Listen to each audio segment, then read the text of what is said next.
যৌন পেশাকে অপরাধ হিসাবে চিহ্নিত না করা এবং শ্রম আইনে এটাকে স্বীকৃতি দেওয়া, এটা দাবি করেছে তারা।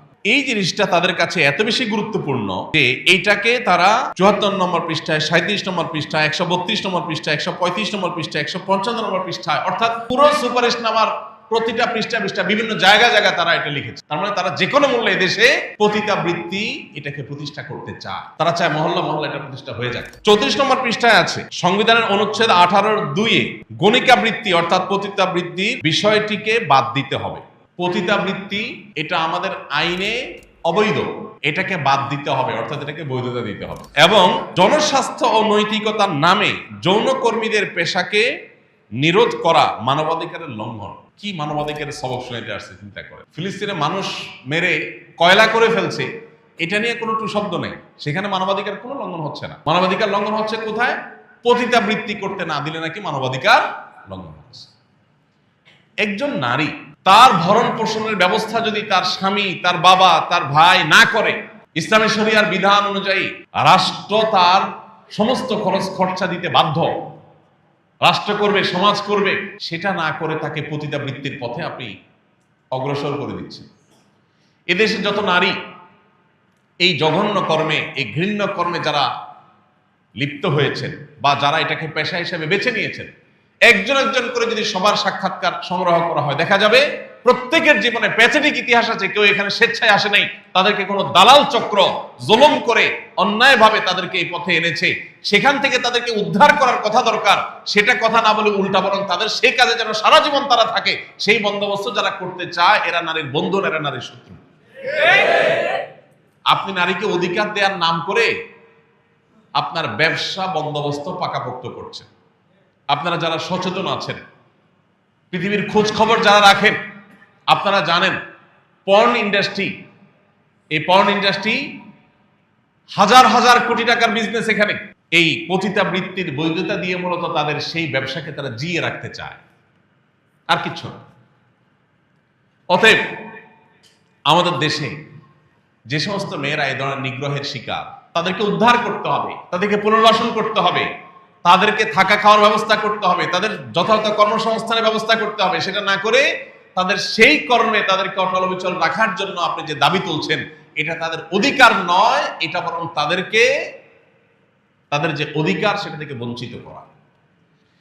দেখুন, এই জিনিসটা তাদের কাছে এত বেশি গুরুত্বপূর্ণ যে এইটাকে তারা ৭৪ নম্বর পৃষ্ঠায়, ৩৭ নম্বর পৃষ্ঠায়, ১৩২ নম্বর পৃষ্ঠায়, ১৩৫ নম্বর পৃষ্ঠায়, ১৫৫ নম্বর পৃষ্ঠায়, অর্থাৎ পুরো সুপারিশনামার প্রতিটা পৃষ্ঠা বিভিন্ন জায়গায় তারা এটা লিখেছে। তার মানে তারা যে কোনো মূল্যে এদেশে পতিতাবৃত্তি এটাকে প্রতিষ্ঠা করতে চায়। তারা চায় মহল্লা এটা প্রতিষ্ঠা হয়ে যাক। ৩৭ নম্বর পৃষ্ঠায় তারা লিখেছে যৌন পেশাকে অপরাধ হিসাবে চিহ্নিত না করা এবং শ্রম আইনে এটাকে স্বীকৃতি দেওয়া, এটা দাবি করেছে তারা। এখন দেখেন, গত 2 দিন আগে আমি এক ভাই, যিনি বিভিন্ন ধর্ম সম্পর্কে গবেষণা করেন, মুসলমান ছাড়াও হিন্দু, বৌদ্ধ, খ্রিস্টান বিভিন্ন ধর্ম সম্পর্কে তিনি পাণ্ডিত্য রাখেন, তাদের ধর্মগ্রন্থগুলো নিয়ে অনেক অগাধ নলেজ আছে। এরকম এক ভাইকে আমি অনুরোধ করেছি, ভাই আপনি একটু অন্যান্য ধর্মাবলম্বীদের ধর্মগ্রন্থে পতিতাবৃত্তি সম্পর্কে কি বলা আছে আমাকে একটু নোট করে দেন।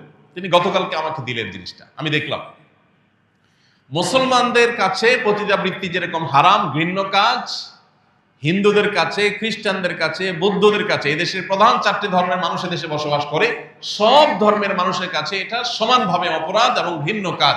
তার মানে এই ব্যাপারে বাংলাদেশের সকল ধর্মের মানুষ ঐক্যবদ্ধ আছে, একমত আছে যে পতিতাবৃত্তি এটা কোনো ভালো কাজ নয়, এটা নোংরা কাজ, জঘন্য কাজ। একজন নারীকে অনেক ভালো কাজে, সমাজের উন্নয়নমূলক কাজে ব্যবহার করা যেতে পারে, তাকে বিভিন্ন ভালো কাজে পেশা নিয়োজিত করা যেতে পারে, কিন্তু তাকে এরকম অসম্মানজনক কাজে যারা নিয়ে আসে, সেই দালালরা তাদের ব্যবসায়ী টিকায় রাখার জন্য পর্ন ইন্ডাস্ট্রির মাধ্যমে হাজার কোটি টাকা বিজনেস করার জন্য তারা এই ধরনের প্রস্তাবনা করেছে। এ ব্যাপারে বাংলাদেশের সকল মুসলমান শুধু না, সকল ধর্মের মানুষ একমত। সকল ধর্মের মানুষ যে বিষয়ে একমত, সে বিষয়ে কিভাবে সেটার বিরোধিতা কিভাবে একটা তথাকথিত সংস্কার কমিশন প্রস্তাব পেশ করতে পারে? আমি এই জন্য শুরুতে বলেছি, এটা হলো আমাদের পরিবার ব্যবস্থাপনা, আমাদের সমাজ ব্যবস্থাপনার বিরুদ্ধে রীতিমতো যুদ্ধের শামিল। আপনারা জানেন এইডস আরো পৃথিবীতে জঘন্য জঘন্য যত সব রোগ, যেগুলোর কারণে মানুষ নিশ্চিত মৃত্যুর কোলে ঢলে পড়ছে, পৃথিবীর বহু দেশ সাফার করছে এইডস সহ বিভিন্ন রোগ নিয়ে। এই রোগের প্রধান কারণই হলো এই পতিতাবৃত্তি।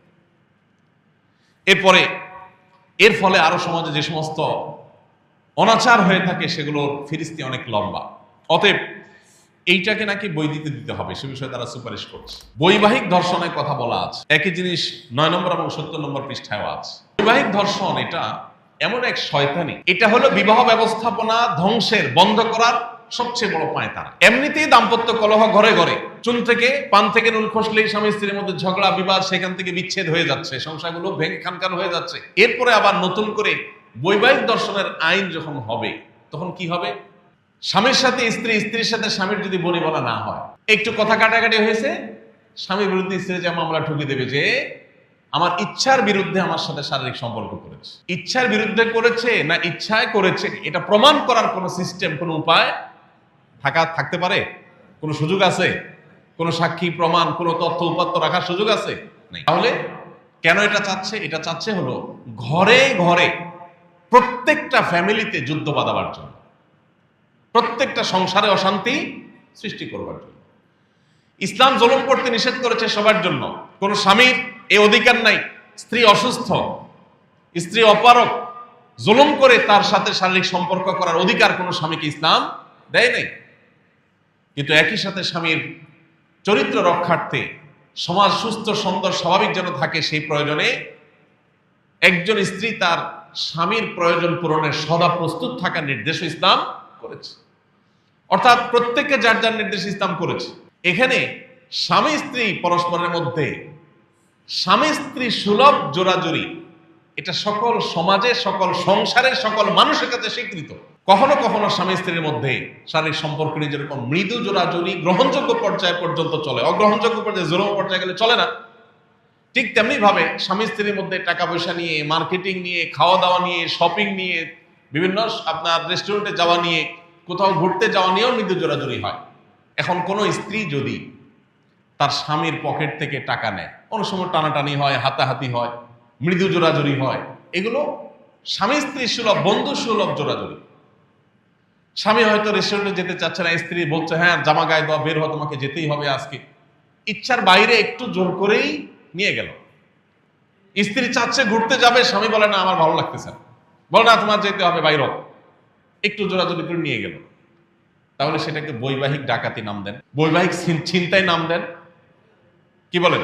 ঘরে ঘরে প্রত্যেকটা পরিবারে অশান্তি সৃষ্টি করার জন্য এই যে শয়তানের নীল নকশা এদেশে সুপারিশ হিসাবে পেশ করা হয়েছে, এটার প্রত্যেকটা পয়েন্ট, প্রতিটা লাইন পৃষ্ঠা আপনি পড়লে দেখবেন পুরাটা হবে আমাদের সমাজকে ধ্বংস করার একটা মহা আয়োজন। ভাইরা